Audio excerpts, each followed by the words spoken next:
Hey, greetings, everyone. This is your host and executive director for the American Institute of Stress. It's Will Heckman. Thank you for joining us once again today. I'd like to ask that if you are listening to this podcast, make sure you go to stress.org and subscribe to our magazines. Check out all the information we have about stress and stress related issues. I think you'll be surprised. And if you're watching us, you know I'm going to ask you to please hit the like button.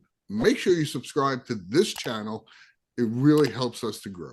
Okay, anyway, today we are going to be discussing the stress challenges that today's teens and young adults face, from academic pressures and social media overload to navigating relationships, future uncertainties. So there's a lot of that. And we will explore some of the stressors shaping this generation.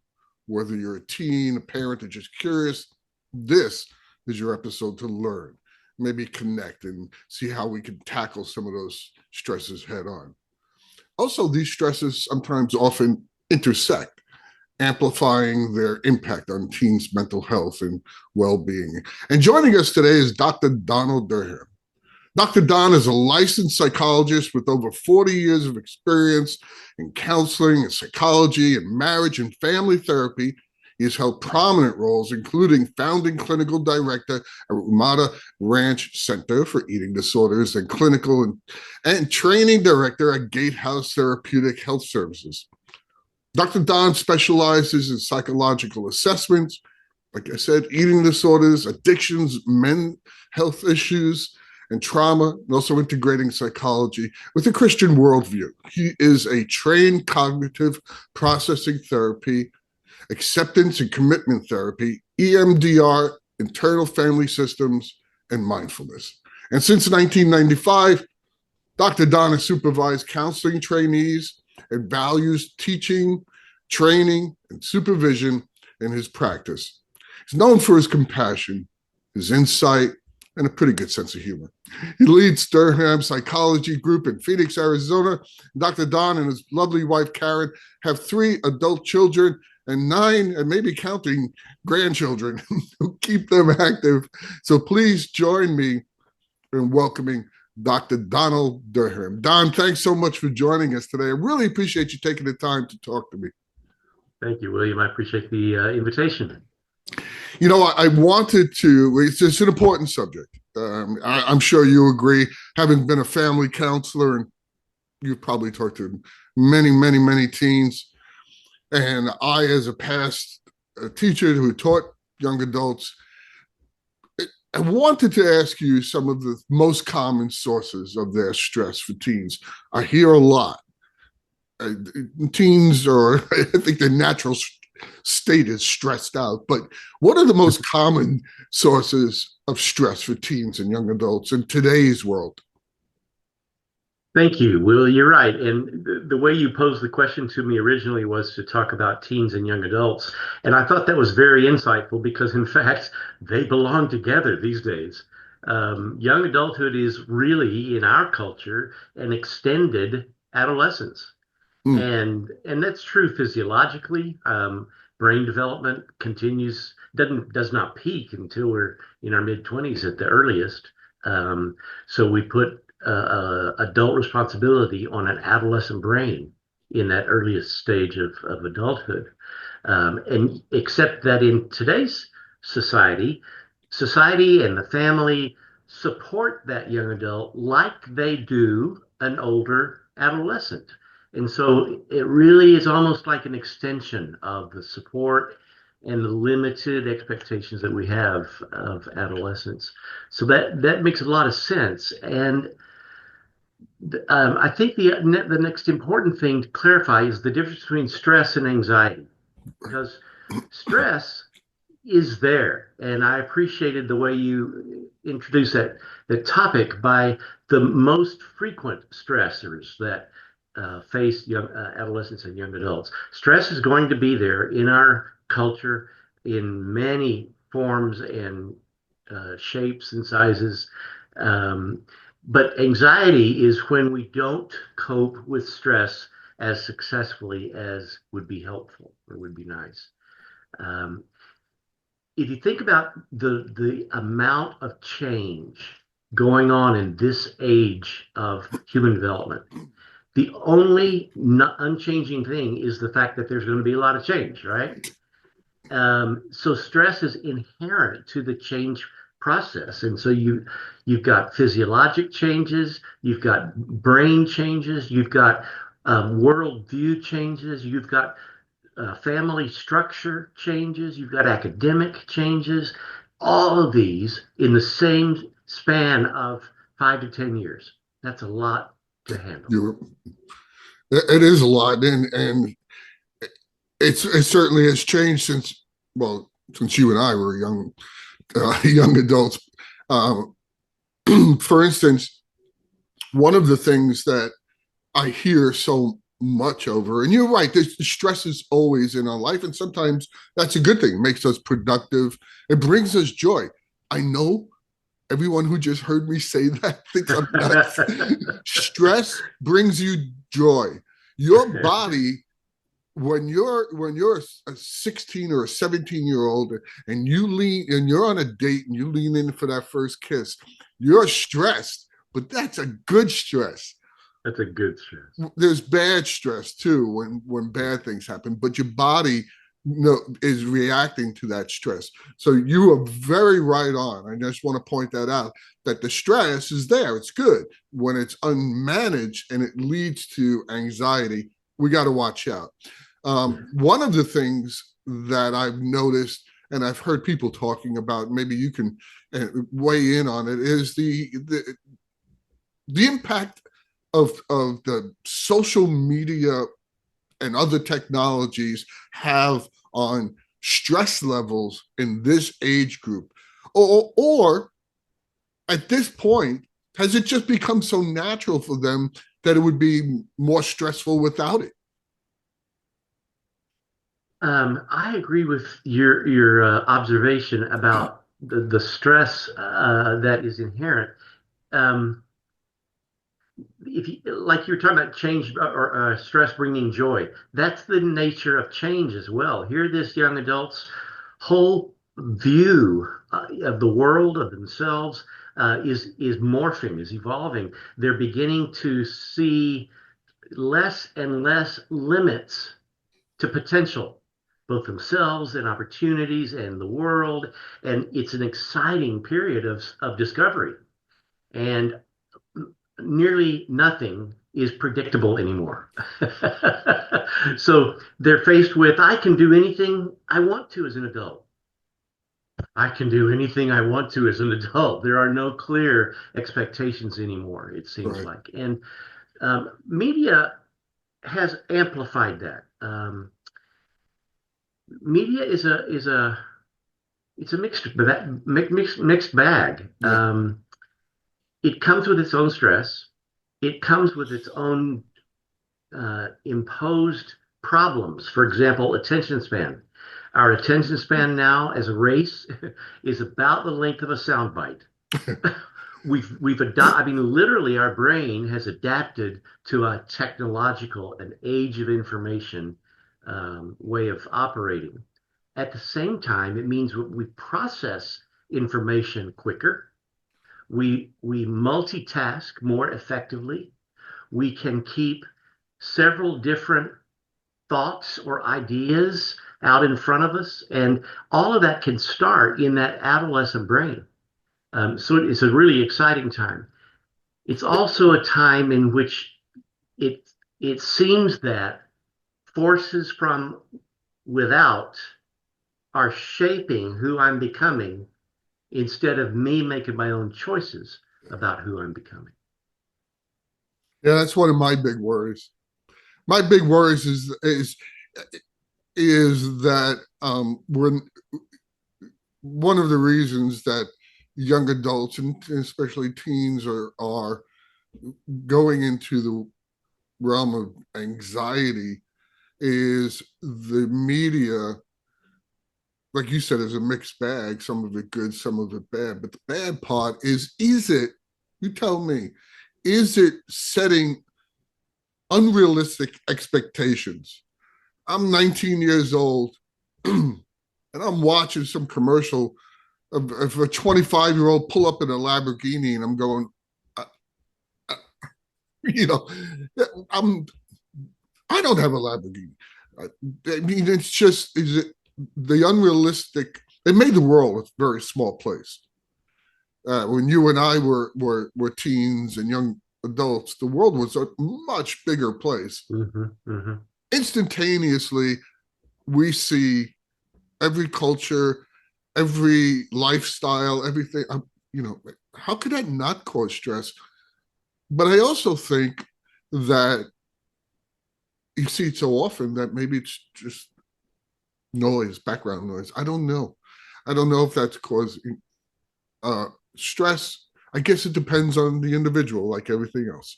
Yeah. Well, yeah, and you can you have to ask whether the media, the social media, the awareness of the world causes those expectations, or simply reinforces expectations that were formed by other forces in our lives.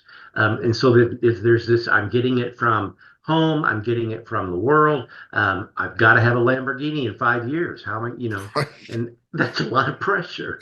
That's a lot of pressure. And you pose the question whether or not the teen or the adolescent brain has kind of adapted. Yes, and in some positive ways. At the same time, we expect ourselves to manage all of this input when in the past we had the luxury of actually taking one thought at a time, or finishing one project or thought to some kind of natural conclusion, whereas we got to change sound bites really fast today, Right. so that makes it harder. So would the adolescent young adult suffer if we took away their devices? Well, heck yeah, I will. I I would. would. We get we used to walk out of the house without our watch and feel like, oh, something's missing. Now it's your phone.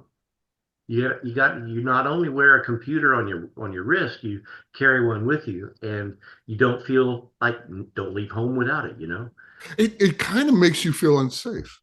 It does. And in fact, It's, literally, I yeah, get used to being a phone call away from emergency right. services. And that wasn't the case when I was growing up, or even when we were raising teenagers. Not at all. Yeah. At a payphone. Good luck. Yeah, you know. exactly. And Uh, so, and another aspect of social media in general is the literal addictive quality of that kind of stimulation. It it elicits out of the body the same chemical responses as excitement and fear and arousal and pleasure, and all of this package is like now on high alert 24/7. When you take a drug away from an addict, it is going to be a shock. It's yeah. going to be painful. It's a necessary stage of withdrawal, though. Mhm.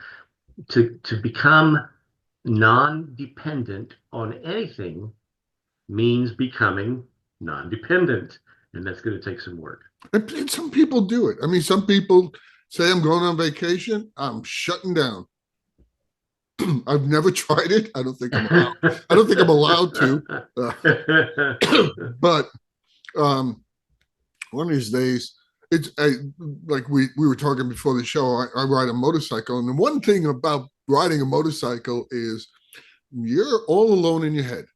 I do Yes. have a communication device. I talk to other bikers, but I'm not. There's no social media. You're just on Right. the open road, and it's a quiet time. They call it the art of Zen in riding. So I think Yes. everybody needs to find something like that as well, Mm. and especially in adolescents and young adults whose brains are developing, they need to that time to recharge by shutting it off. Dr. Daniel Kirsch, who is as you know, the president of AIS, he says your phone needs to be plugged in to charge. Your brain needs to be unplugged to recharge, Oh, and well it's said. very true. Um, I did want to ask you about something that has changed a lot within the last 5 years, and that is academics. Mm. Young adults, teenagers, almost anyone who's involved, including the teachers and the institutions, academics has changed enormously. Um, so many of us are doing our academic degrees without the social interaction of being in a classroom and being able to walk over to the teacher at the end of the lecture and go, the hell did that mean? It's like you can't do that. The class is over. He leaves the online classroom, and you're left on your own. Do you Right. think that also is part of the newest stresses on YAs and teens? Yes. When we were growing up, Will, college education was not only an expectation, but our society was structured such that that really was the path to success. That you went to college to become a success. That's not true anymore. The No. trades, the skills that can be taught with a hands-on approach to learning are very rewarding and rich. And so I don't automatically assume that going to college is the next step of growth and development after high school.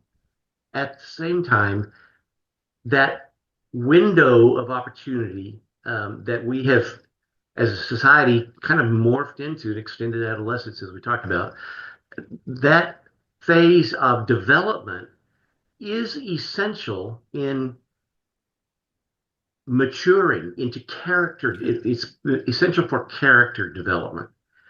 College is one of the best places traditionally for character development. Yeah. So the whole point of a liberal arts degree, for instance, used to be we're going to help you become the human being and citizen that you need to be. You Very don't true. get that in college anymore, No. especially if it's online school. The social interaction component, the 80% of what we learn as human beings is learned through modeling. How do you get that on online learning? Who are you emulating? You may literally never meet your teacher, may not even lay eyes on them on the camera, That's and true. so there's so little to actually use as a role model uh, from the newest wave of educational styles. So yes, sir, I am a strong proponent of in-person university training for character development, much more than for professional development. And on top of all of that, Don, is that I don't get to go to the school. I don't get to socialize. I don't get the experience of a teacher walking over to me, putting his hand on my shoulder and saying, "Hey, that was a really good question." You miss all of that. Ah, And on top of all of that, I come out of there with $150,000 in debt. Somebody explain that to me. this is inequitable. The cost It's, benefit ratio just doesn't well, work anymore. no, it's a that's why I feel so much for the younger people today who want to go to, if they want to get that degree. And Mhm. but you are absolutely right. You said something that I'm a big believer in, and that is you do not have to go to college. I know that was sacrilege when I was a teacher teaching, Right. 12th graders who are about to go to college. Say, hey, Mhm. not for nothing, but I can show you how to make more money than fixing an air conditioner. Uh, No kidding. My HVAC man has a great income. who makes of all my friends, the guys who make the most money are like the plumber or the electrician Hmm. who went Hmm. through that track. Okay, Right. fine. That's not for everybody, but it's an option. And it's something that Yes. we need to allow our young adults to consider. Because if you're not college material and someone saying, you have to go to college. Man, that's a lot of pressure. Absolutely. And Will, as I was preparing for this conversation, I was I remembered that because of the richness of a smaller planet, we are aware of the entire global thing now. There are so many options that it becomes Oh, yeah. mass chaos in our brains sometimes. And kind of delimiting my choices to things that are both realistic and available and beneficial is it's an important part of the preparation process for It's, whatever that it's stage of development is. It's very true. And I read recently somewhere a scary statistic. Not to scare you all, but it is reality. I read somewhere that because of AI, it will change 80% of jobs in the next 5 years. 80% of the jobs right now that you're training for, if you're in high school and about to go to college, will change Wow. because of AI. It may create other jobs. I don't know. I can't predict the future, but certainly the uncertainty of that future and your future careers and finances must affect our young people. You and I are afraid of AI because we think they're going to take over the planet. Right. They're afraid that, what am I training for if they can have an AI do my job? Yeah. Yeah. Yeah. I It's was talking to somebody yesterday about the phenomenon of AI actually hallucinating. And yeah, what they mean by that is the unlogical links that a computer program can make between different disparate pieces of data and stick them together and describe it as a causal effect, and then it propagates that on the web, and this becomes gospel. And right. so it changes the way people think about work. It changes their worldview. It is an underestimated impact in the shift of our culture today. And I think a lot of people watching this right now are listening to you and I discuss AI from a viewpoint of where we are in life. And I understand what, why you think that. Hmm. You think that but I have to tell you that younger people have to put it in their equation of what they are concerned about. And Hmm. it can cause stress, which, Yes, as we very know, much. can cause other problems. Yeah. You We know, talked. Go ahead. well, the sad thing is, what is it about learning that is inherently stressful? Mm.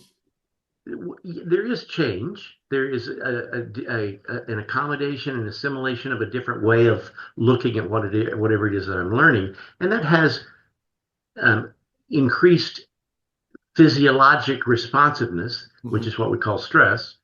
It doesn't have to become anxiety, except that the person and the culture put so many pressures on and expectations on that person that if I don't learn the right stuff or don't learn it fast enough, then an AI program is going to take my place. Right. Uh, And look, I understand. yeah, I understand. It's hard being young today. I think it yeah, was hard always, but I was young, so I didn't notice. right. Um, I just think there's a lot more, a lot more information coming in, a lot more overload in different areas, such as future and AI and technology and the changing of how we learn. I loved school. I loved learning. What I did not learn was being tested on it. So I think that Hmm. fear of being tested on it is part of that learning. Okay, so let's talk a little bit more practical. Um, I've seen some young people not handle the stress well, and going down a road where that became a diagnosable problem, which is why we have this show. We want to avoid that. We want to give information to people on and how to avoid that, how to manage that. So, what signs do you think that a parent or a teacher, even peers, what should they be looking for to identify that a person is struggling with their stress and it's leading them to burnout? I think you asked the question very well, Will. The bottom line is to be able to notice and identify when stress is morphing into anxiety.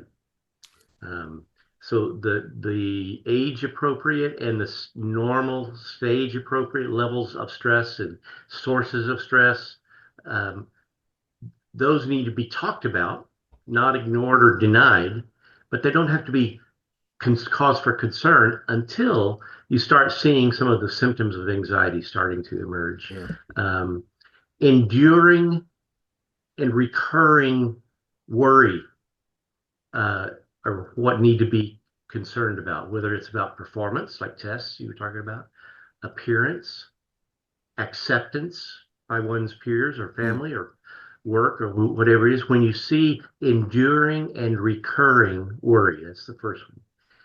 Children are much more worried about external things in the world. The who's living underneath my bed? Is the bogeyman going to come out and get me? Adolescents start more worrying about themselves. Am I good enough in Mm. whatever standard of measurement is going in their heads at that time? And so when you start to see your young adult becoming inordinately consumed by worries and anxieties or fears about himself, then that's a cause for concern. Increased irritability, sensitivity to criticism. It's not just adolescent rebellion. Right. Frequently, it's also an anxiety response that I'm always on guard, always ready, prepared to meet the stress, the danger. Changes in sleep, Yeah. either getting too much sleep or and hiding from the world, or not getting enough sleep so that the brain never unplugs, as you were talking about earlier.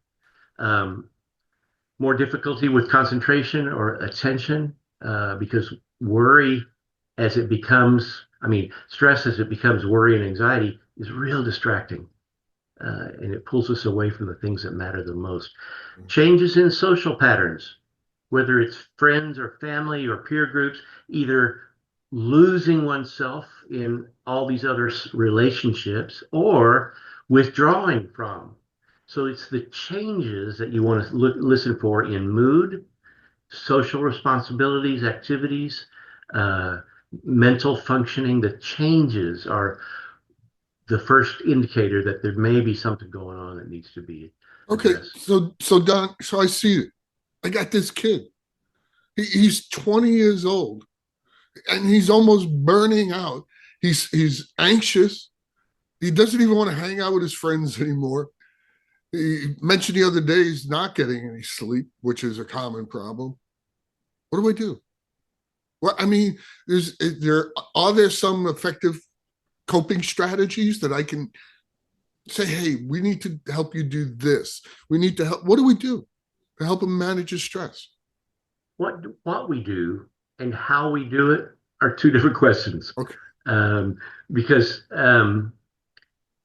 honestly, Will, many of the same things that apply to young adulthood applied to young childhood too. Sure. How you implement that as the caregiver, as the coach or the parent or the teacher, how you implement it, it's going to be real different. A 20-year-old is not going to respond to the same kind of intervention style, if you will, that a young child will.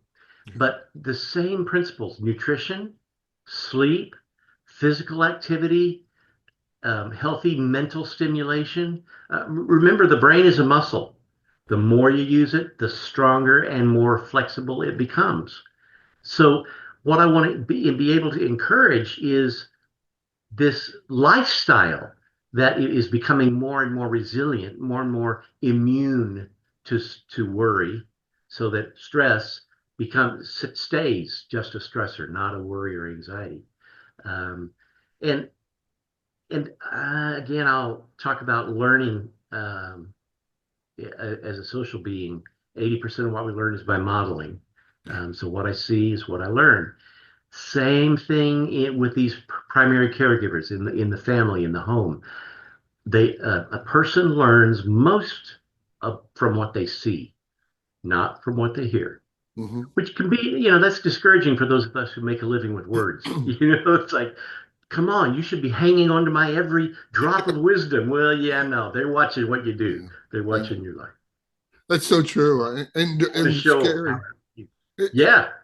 it's scary. I tell you, because you, of all people, have 40 years experience of doing this, know that a 20-year-old brain, there, yeah, it's not developed. There are, they do not have the wherewithal, the experience to handle a lot of things coming their way. And unfortunately, if you're listening to this, listen to what I'm saying. Do not give in to the easy way out.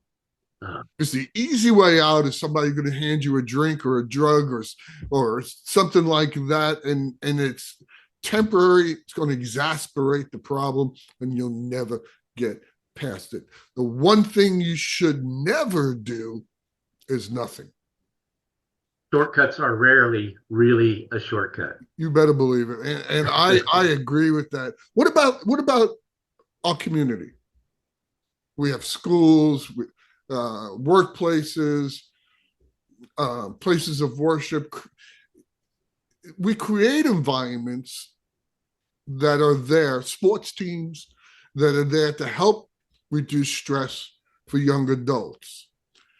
So, parents, I remember myself as a parent, like pushing my kid into like doing things like when she's 25 now, but the Girl Scouts and playing soccer and joining clubs in school, most of them science based, and things like that to help them effectively form relationships to help manage that anxiety that comes from the stress of being a young adult. Is there any I missed? Is there other ways the communities can help us? Boy, no, I think you described the resources that are there Yeah. that are frequently underutilized or misutilized. I was thinking about sports teams, Yeah. what a place of belonging and challenge and development a sports team can be, and yet how damaging some of those sports environments are to the person. And I think the reason, Will, is because of unexamined or unreasonable expectations. Hmm. Um, when Okay. we put a 13-year-old body on the gymnast mat, their body can do it. Their development is just a child still. So when you get a coach who treats her like an adult, it's going to be as damaging to her as it is helpful. Yeah, it reminds me of Olympic athletes who Exactly. peak at 15 with the women. Right. At Right. 15, for God's sakes, they're just Yeah. children, and It- I my views on sports is that they always can be beneficial if you let them, if you remember that it's a game. No matter how competitive you are, and God knows I was, when the game was over, you went over, you shook your opponent's hand, and you went out and you hung out with the people involved in the sport, and you had a good time. I see some of that leaving, and yeah. the concentration being more on the competitiveness or as a way to get out of a situation and think I've talked to teens and ask them what they want to do in their life, and they say, "Well, I want to be a football player." Dude, you come up to here on me. you know, let play because you love it. Forget about getting to the NFL or something. But you're right. It is the adults, I think, that mismanage the stress of those young people that help them, even if they're not on a team. I didn't play team sports. I always played individual sports, but there's a community there. Exactly. There's a fellowship there, Yeah. and it's helpful.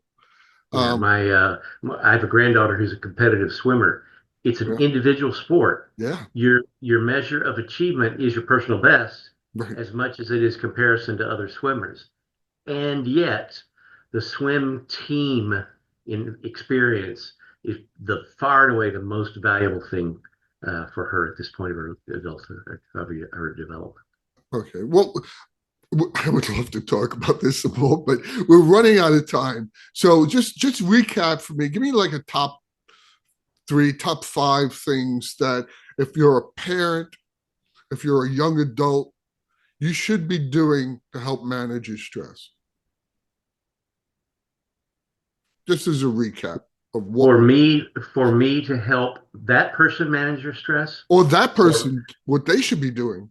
or me to manage my own stress about helping my young adult manage their stress. That too. Um, God and knows truthfully, we've both been parents of teens. That's oh stressful yeah, enough. Yeah, but absolutely. And yeah, many years ago, there was a family psychologist who called adolescence add less sense.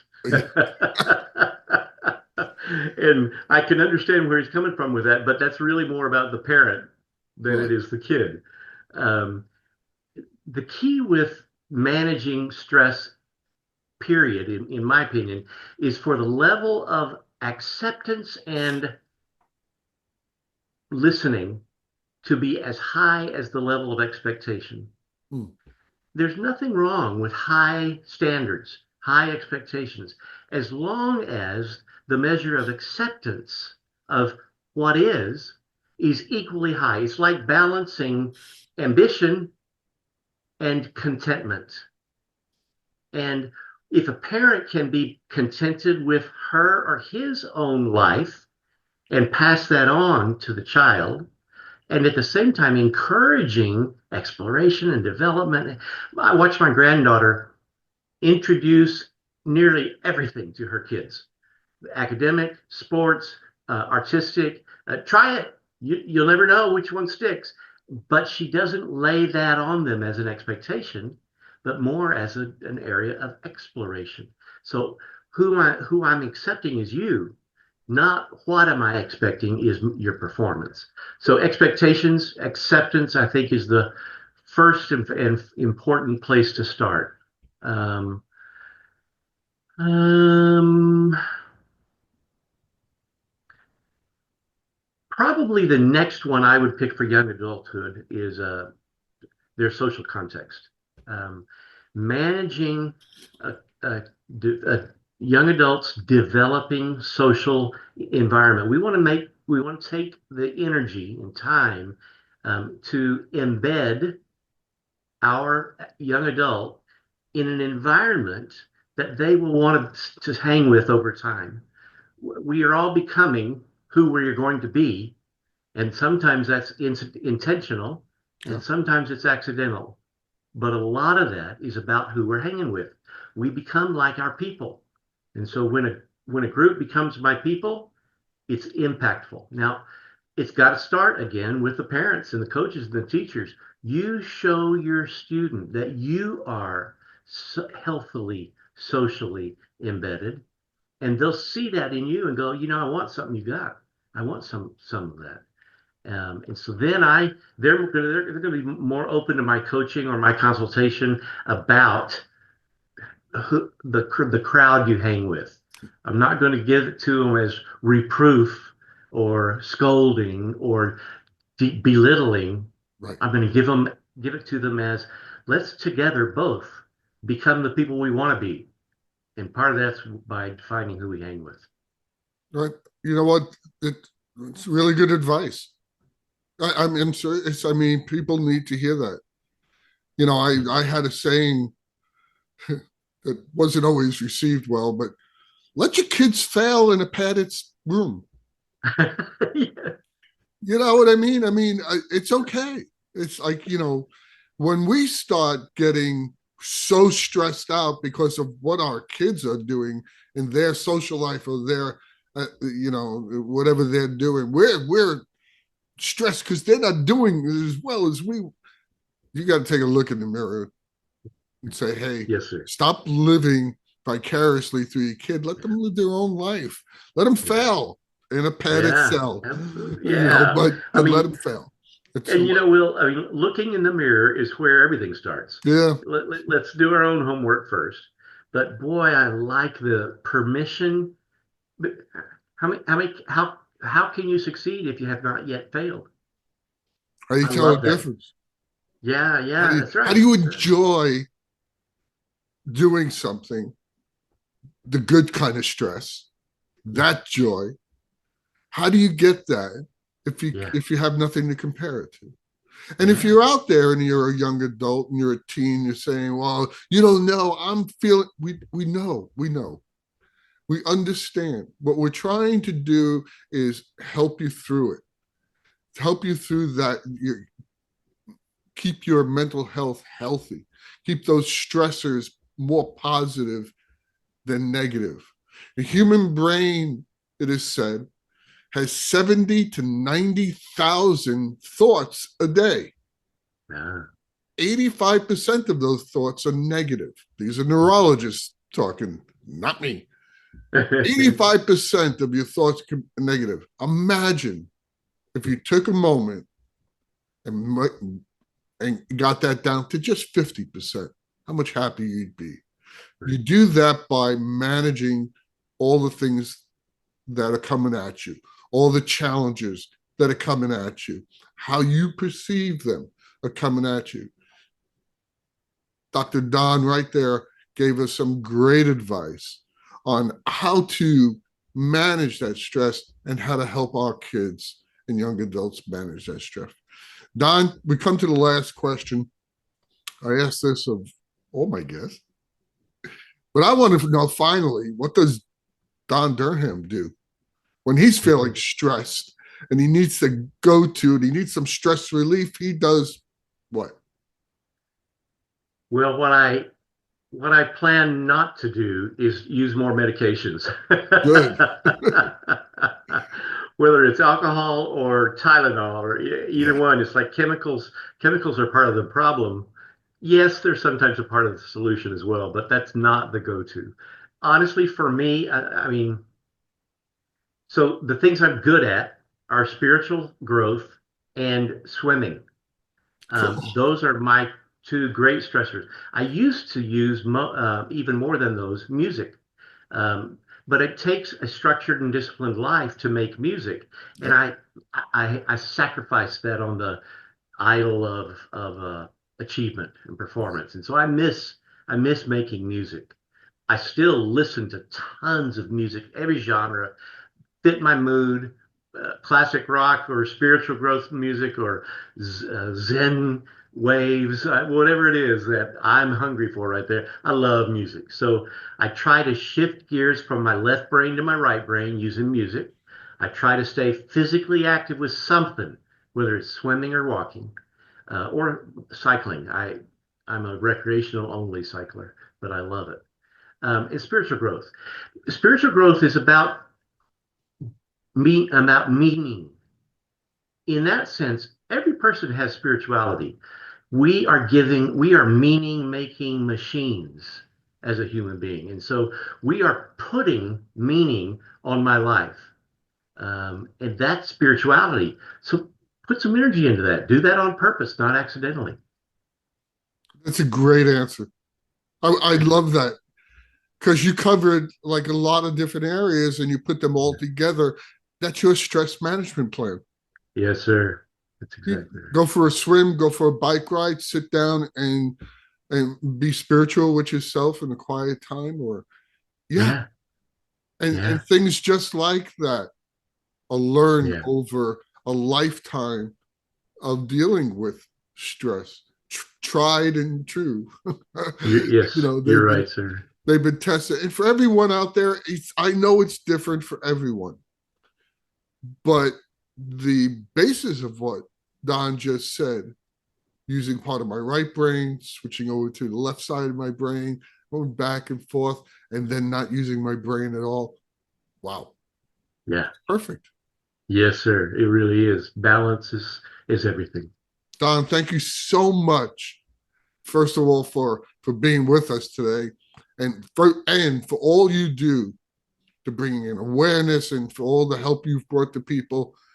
It was really a pleasure talking to you today. And it's a great topic. I hope we've brought some good ideas to people. So thank you so much. I appreciate the time, and I appreciate developing a relationship with you. This is good, even if it's online. That's okay. Well, the American Institute of Stress is online, but we have a few things to offer people. So make sure you go to stress.org. And that's going to do it for today. This has been your host, Will Heckman. I want to thank you all for joining us today. Don't forget, follow the podcast, subscribe. And I want to remind you, just as we talked today, that stress is different for each of us. There is no one stress reduction management strategy that is right for everyone. So that means you're going to have to join us next time as we have explore more stress strategies and management tools and to see what works for you. So good day, everybody.